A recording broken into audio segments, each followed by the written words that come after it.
حضرت عمر رو منبره،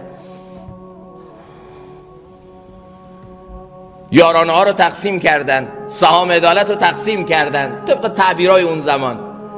تا میخواست خطبه بخونه یکی از تو جمع بلند شد گفت عمر حرفتو گوش نمی‌کنیم.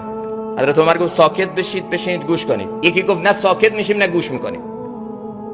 یا الله، چه آزادی بیانی، چه مردم سالاری دینی. یکی که بر اریکه قدرت نشسته میتونه پوستشو بکنه، ولی گفت بله چرا گوش نمیکنی، چرا نمیشنوی؟ گویا این یارانه ای که تقسیم کردی، این سهام عدالتی که تقسیم کردی، این توزیع ثروتی که کردی عادلانه نبوده. گفت چطور؟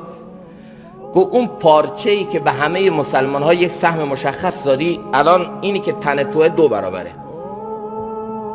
چرا تو 2 برابر تنش؟ حضرت عمر رضی الله تعالی عنه گفت که عبدالله